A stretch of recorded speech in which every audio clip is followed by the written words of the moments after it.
Hello everyone, welcome to my channel. हमने alkenes की preparation पढ़ी थी प्रीवियस वीडियो के अंदर। तो आज हम स्टार्ट कर रहे हैं केमिकल रिएक्शंस ऑफ अल्कीन्स। तो अल्कीन्स के केमिकल रिएक्शंस को हमने डिस्कस करना है कि कौन कौन से केमिकल रिएक्शंस है, और वन बाय वन हम उसको डिटेल से पढ़ेंगे। तो जनरली अल्कीन्स दो तरह के रिएक्शंस शो करता है। तो एक होगा एडिशन रिएक्शन। सिंपली हम कहते हैं कि हमारे पास जो अल्कीन्स है, अल्कीन्स दो तरह की रिएक्शन शो करता है। एक रिएक्शन शो करता है addition and second one substitution. ये two type of reactions alkenes shows, addition reaction, substitution reaction. अब अल्कीन्स एडिशन रिएक्शन क्यों शो करता है? इसलिए कि इसके अंदर पाई बॉन्ड मौजूद है। तो आप सिंपल कहेंगे कि ड्यू टू पाई बॉन्ड्स और double bond alkenes can show addition reactions. And second पे सब्स्टिट्यूशन रिएक्शन। तो सब्स्टिट्यूशन रिएक्शन अल्कीन्स शो करता है due to alkyl group.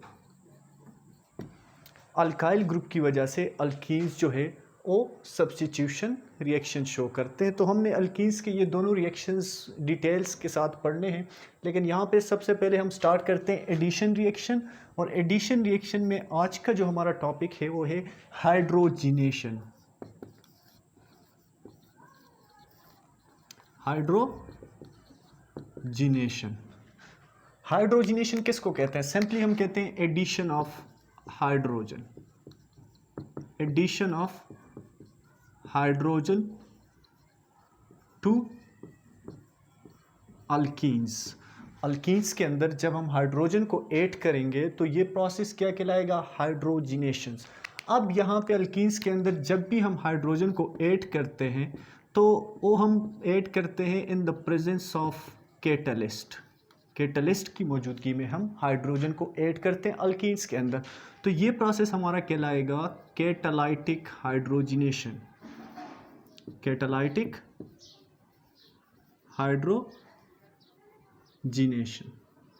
addition of hydrogen to alkenes in the presence of catalyst is called catalytic hydrogenations।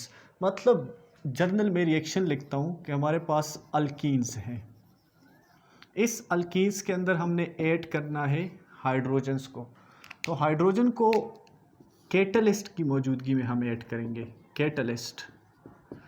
तो product हमारे पास क्या बनेगा? Alkanes plus साथ में हीट आ जाएगी।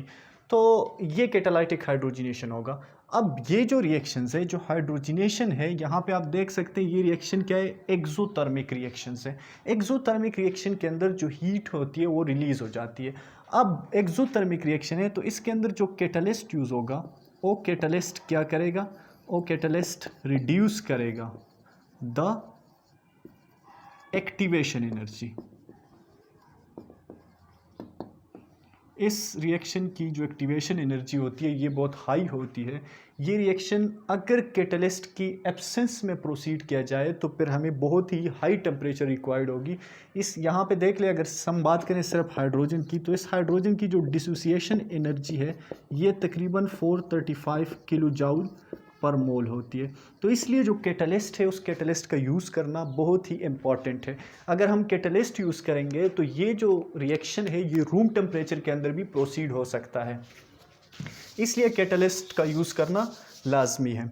अब यहाँ पे हम देख सकते हैं हमारे पास कैटलिस्ट कौन कौन से हाइड्रोजिनेशन के अंदर यूज़ हो सकते हैं। तो कैटलिस्ट एक यूज़ हो सकता है प्लाटीनियम, दूसरा पैलाडियम, तीसरा निकल भी यूज़ हो सकता है। मतलब ये मेटल कैटलिस्ट इसके अंदर यूज़ हो सकते हैं।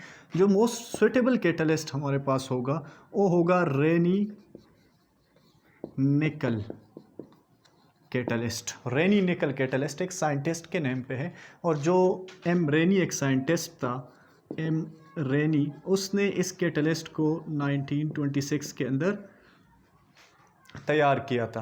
तो रेनी निकल कैटलिस्ट होता क्या है कि जो हमारे पास एलाई होती है एल्यूमिनियम की और निकल की, उसको हम मिक्स करते हैं कंसंट्रेटेड सोडियम हाइड्रोक्साइड के साथ, तो हमारे पास जो है ये रेनी निकल कैटलिस्ट बन जाता है।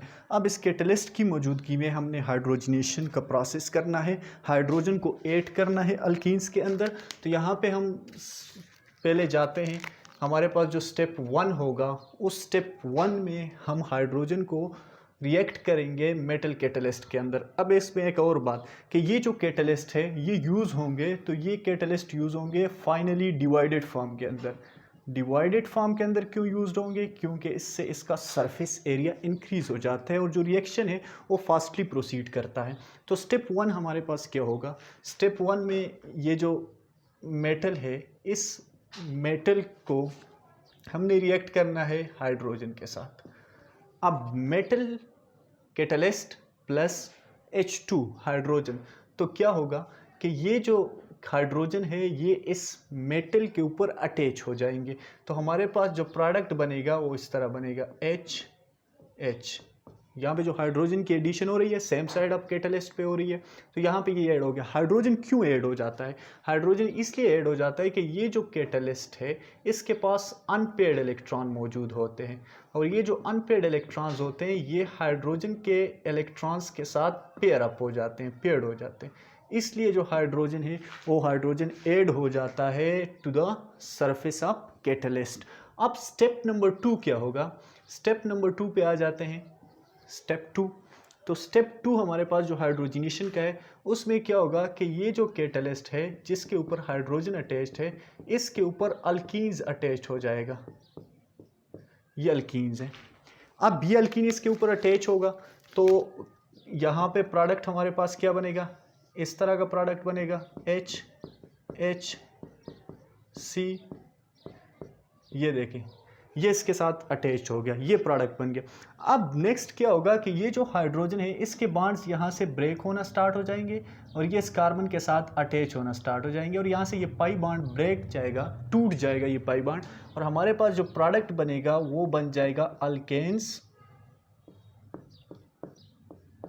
और साथ में वो जो कैटलिस्ट है वो दोबारा बन जाएगा। तो सिंपल ये मतलब 3 स्टेप्स का प्रोसेस है। सबसे पहले जो मेटल सरफेस है उसके ऊपर हाइड्रोजन की एडिशन होगी, उसके बाद उसी के ऊपर अल्कीन्स की एडिशन होगी, फिर जो बॉन्ड्स है वो सिमल्टेनियसली ब्रेक होंगे और फॉर्म्ड होंगे और हमारे पास अल्केन्स बन जाएगा, और साथ में वो जो कैटलिस्ट था वो दोबारा उसी फॉर्म के अंदर बाहर निकल आएगा। तो ये हमने पढ़ा भी है कि जो कैटलिस्ट है वो केमिकल रिएक्शंस के लास्ट में उसी तरह बाहर निकल आ जाता है जिस तरह वो एंटर हुआ था केमिकल रिएक्शंस में। तो यहाँ पे तो हमारे पास 3 स्टेप्स कंप्लीट हो गए। तो ये हाइड्रोजनेशन का सिंपल सा प्रोसेस है कि डायरेक्ट हमने हाइड्रोजन को ऐड करना है अल्कीन्स के अंदर in the presence of catalyst. तो ये इंडस्ट्रीज़ के अंदर भी यूज़ होता है ये प्रोसेस, और लेबॉर्ट्री के अंदर भी यूज़ होता है। अब इसमें जो इसकी एग्जांपल्स हमारे पास आ जाती है कि जो हमारे पास वेजिटेबल ऑयल होता है ये अनसैचुरेटेड फॉर्म के अंदर मौजूद होता है। तो अनसैचुरेटेड फॉर्म के अंदर होगा तो इसके अंदर हम हाइड्रोजन ऐड करेंगे, कैटलिस्ट होगा हमारे पास निकल, तो ये बन जाएगा वेजिटेबल घी में, जो कि सैचुरेटेड फॉर्म के अंदर मौजूद है। तो ये प्रोसेस जो है ये लेबॉर्ट्री के अंदर भी यूज़ होता है और ये इंडस्ट्रीज़ के अंदर भी यूज़ होता है। अब यहाँ पे ये बात है कि जो ओवरऑल हाइड्रोजनेशन का जो प्रेशर होगा 1.5 atm पे ये प्रोसीड करता है, और जो नॉर्मल हमारे पास टेम्परेचर है 200 से लेके 250 डिग्री सेंटीग्रेड तक हाइड्रोजनेशन का प्रोसेस होता है। तो सिंपल हमारे पास जो हाइड्रोजनेशन है बहुत ही इजी ये केमिकल रिएक्शंस हैं। सिर्फ आप लोग थोड़ा सा इसके कंसेप्ट को जहन में रखेंगे कि हाइड्रोजन को अल्कीन्स के अंदर in the presence of catalyst, और फिर हमारे पास ये होल प्रोसेस इस तरह है और ये मैकेनिज्म इसका आ गया स्टेप वाइज। तो अगर इसके बारे में कोई भी क्वेश्चन हो तो प्लीज़ कमेंट सेक्शन के अंदर अपने क्वेश्चन लिख दीजिएगा, तो मैं इसका जवाब दूंगा। Thank you.